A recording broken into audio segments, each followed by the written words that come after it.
Selamat pagi Pak Fajar dan teman-teman. Kami dari kelompok 3 mata kuliah pengantar model matematika kelas A akan memaparkan model yang telah kami buat, yaitu model dinamika jumlah peminat matematika terapan di program studi S1 Matematika UGM.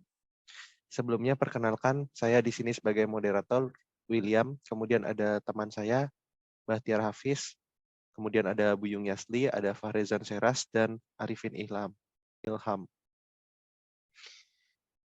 Pertama, kami mulai dari motivasi akan dipaparkan oleh rekan saya.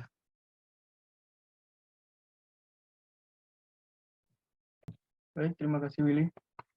Motivasi kami untuk membangun model matematika kali ini di latar belakangi oleh karena beberapa tahun terakhir kita lihat di minat mahasiswa S1 Matematika UGM terhadap matematika terapan itu cukup besar. Hal tersebut mengakibatkan sedikitnya jumlah mahasiswa yang tertarik ke bidang yang lain, seperti aljabar, analisis, dan matematika komputasi. Oleh karena itu, pemodelan kali ini dilakukan dengan tujuan untuk menyelidiki dinamika jumlah peminat matematika terapan di program studi S1 Matematika Universitas Gadjah Mada.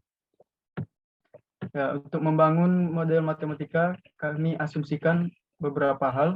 Yang pertama, jumlah mahasiswa aktif selalu konstan sepanjang waktu. Yang kedua, tingkat rate perubahan jumlah peminat suatu bidang oleh faktor interaksi dan faktor pribadi setiap individu itu konstan sepanjang waktu.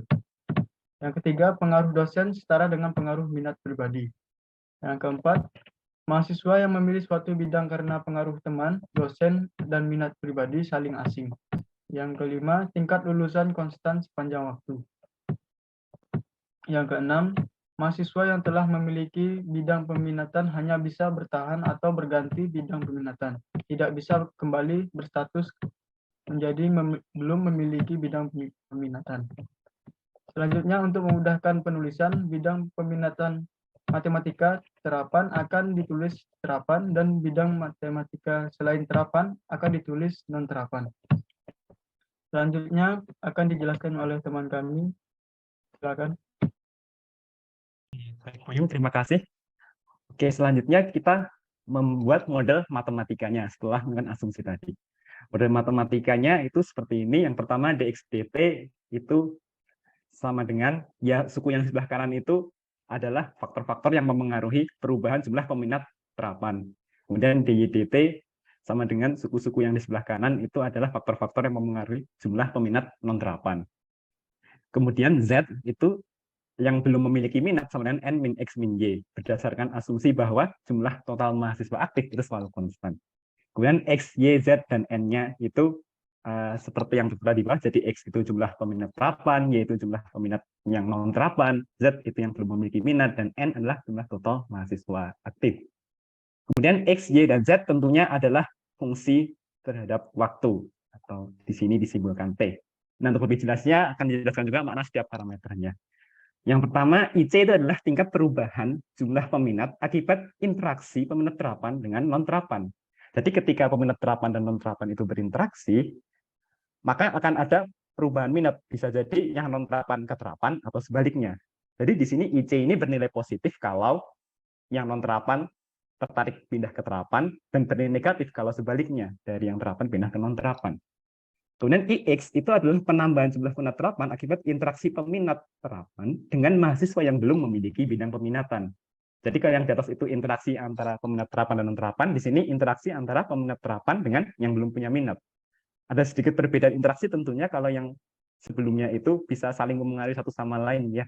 Jadi bahasa ini sederhananya bisa saling tarik-menarik, tapi kalau nomor 2 itu hanya menarik yang belum punya masuk ke terapan. Kemudian IY juga analog dengan IX, tapi ini untuk yang non-terapan. Kemudian yang keempat ada CX, itu tingkat perubahan jumlah peminat terapan akibat perubahan minat dari peminat non-terapan selain dari faktor interaksi. Oke, jadi kalau yang ini perpindahan dari yang non-terapan ke terapan, tapi karena faktor selain interaksi dengan teman. CY juga analog dengan CX, tetapi untuk yang non-terapan. Lanjut. Oke, kemudian PX itu adalah penambahan jumlah peminat terapan akibat keinginan mahasiswa yang belum memiliki minat, selain dari faktor interaksi. Jadi dari yang belum punya minat, kemudian memilih terapan, itu rate-nya adalah sebesar PX, yang selain karena pengaruh teman. PY juga analog dengan PX, tetapi untuk non-terapan. Kemudian L itu adalah tingkat kelulusan mahasiswa, jadi tentunya kalau mahasiswa yang lulus itu akan mengurangi jumlah yang minat terapan maupun yang non-terapan. Kemudian alfa itu adalah persentase interaksi yang terjadi dari seluruh kemungkinan interaksi yang ada. Jadi kalau ada sebanyak X peminat terapan dan Y peminat non-terapan, banyak interaksi yang mungkin terjadi adalah XY. Tetapi tentunya tidak semua itu akan terjadi. Jadi di sini diasumsikan persentase interaksi yang terjadi adalah alfa. Oke, jadi sebagai keterangan yang termasuk faktor selain interaksi itu adalah pengaruh dari dosen dan ketertarikan pribadi. Bisa dilanjut. Nah, ini berikut adalah diagram perpindahan minatnya. Jadi diingat kembali Z itu yang belum punya minat, X itu yang minat terapan, dan Y itu peminat non-terapan. Yang masuk ke Z itu adalah LX plus LY ya. Karena tadi asumsinya itu jumlah mahasiswa aktif konstan, karena yang lulus itu sebanyak LX tambah LY, maka tentunya yang masuk juga sebanyak LX tambah LY. Kemudian dari Z ke X itu ada faktor interaksi yang ditunjukkan oleh IX, XZ. Ada juga yang dari Z ke X karena selain interaksi itu PXZ. Kemudian untuk yang Y analog. Nah, kemudian antara X dan Y itu perpindahannya bisa interaksi keduanya, ditunjukkan oleh suku ICXY, itu interaksi antara terapan dan terapan. Kemudian ada di atasnya ada CYX, itu adalah yang dari terapan pindah ke non-terapan karena faktor selain interaksi, yang karena pengaruh dosen atau minat pribadi. Kemudian CXY itu yang pindah dari non-terapan ke terapan karena minat pribadi atau karena pengaruh dosen. Oke, setelah merumuskan modelnya, kemudian buat diagramnya, terus kami kemudian melakukan survei, dan hasil surveinya akan disampaikan oleh teman saya. Terima kasih. Berdasarkan survei yang sudah kami lakukan, dari kami mendapatkan 63 responden yang responden tersebut merupakan mahasiswa aktif program studi S1 Matematika UGM. Dan dari pengolahan data yang kami lakukan, didapat nilai parameternya sebagai berikut sesuai yang sudah ada di layar. Kemudian diasumsikan N sama dengan 280, jumlah total mahasiswanya 280, tingkat kelulusannya 1/8, 0,125, dan alfanya tingkat dari interaksi yang sebenarnya yang benar-benar jadi dari seluruh kemungkinan ada itu juga 8. Yang menarik di sini bisa dilihat bahwa I sama dengan 0. Itu menyatakan bahwa pengaruh dari interaksi antara peminat non-terapan dengan yang belum memiliki terapan itu 0.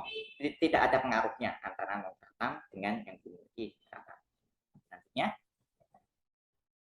penentuan nilai awal di sini dari 33 dari 63 responden yang kami dapatkan memilih terapan, 22 dari 63 memilih non-terapan, serta 8 dari 63 responden yang kami dapatkan belum memiliki bidang peminatan.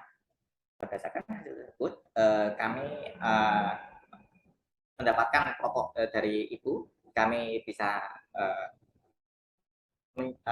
mengestimasi banyak total mahasiswa yang dari seluruh 280 tersebut yang mendapat minat yang meminati terapan itu 147, yang meminati non terapan 98, dan belum memiliki minat itu 35. Dari nilai awal tersebut kami rundown, kami masukkan ke dalam sistem persamaan diferensial tersebut, dan kami dapatkan grafik berikut. Dan nilai awal yang sudah disebutkan sebelumnya dalam itu di waktu 0 itu nilai awal kami plotkan. Kemudian seiring dengan waktu didapat bahwa yang awalnya meminati terapan jumlahnya lebih tinggi dari yang meminat non-terapan. Kemudian dengan berjalannya waktu kami memprediksi bahwa yang meminati non-terapan akan mendahului, jumlahnya akan melebihi yang meminati terapan. Kemudian yang belum yang belum memiliki minat kira-kira konstan seperti itu. Selanjutnya untuk penentuan equilibrium akan dibahas oleh teman saya. Oke, baik. Terima kasih. Kemudian untuk titik equilibrium itu diperoleh dengan cara mencari solusi dari X, Y, dan Z dari sistem persamaan yang telah kita buat sebelumnya. Nah, dari nilai-nilai parameter yang telah kita gunakan itu sama dengan nilai parameter pada slide penentuan parameter. Nah, ketika kita memasukkan nilai-nilai parameter tersebut dan menggunakan komputasi, yaitu secara numerik, menggunakan metode Newton-Raphson, sehingga diperoleh nilai dari titik equilibrium untuk X, Y, dan Z itu 70, 179, dan 31. Yang artinya yaitu untuk X itu sama dengan 70, dan Y itu 179, dan Z sama dengan 31. Selanjutnya untuk interpretasi, berdasarkan grafik solusi sebelumnya, grafik peminat matematika terapan itu mengalami penurunan berbanding terbalik dengan grafik peminat non terapan yang mengalami kenaikan drastis. Hal tersebutlah yang mengindikasikan bahwa adanya perpindahan minat mahasiswa yang awalnya dari terapan menuju ke non terapan. Perpindahan tersebut tak lepas dari pengaruh teman dan juga dosen. Namun di sisi lain, grafik yang belum ada minat terlihat cukup landai, hanya mengalami penurunan yang relatif kecil pada awal selalu stabil untuk berikutnya. Mahasiswa yang berada di posisi ini biasanya adalah mahasiswa baru yang belum menentukan minat. Terakhir, perhitungan titik equilibriumnya menunjukkan sebanyak 70 mahasiswa peminat terapan, 179 mahasiswa peminat non-terapan, dan 31 mahasiswa yang belum ada minat apapun. Dari hasil tersebut, dapat kita simpulkan bahwa peminat non-terapan menempati persentase terbesar pada komposisi mahasiswa S1 Matematika Universitas Gadjah Mada, yaitu sebesar 63,93%. Oke, selanjutnya saya kembalikan ke moderator. Baik, terima kasih. Jadi sekian pemaparan dari kelompok kami. Apabila ada pertanyaan atau sanggahan dapat disampaikan melalui kolom komentar di bawah. Terima kasih telah menyimak video ini. Salam pemodelan. Salam pemodelan. Salam pemodelan. Salam pemodelan.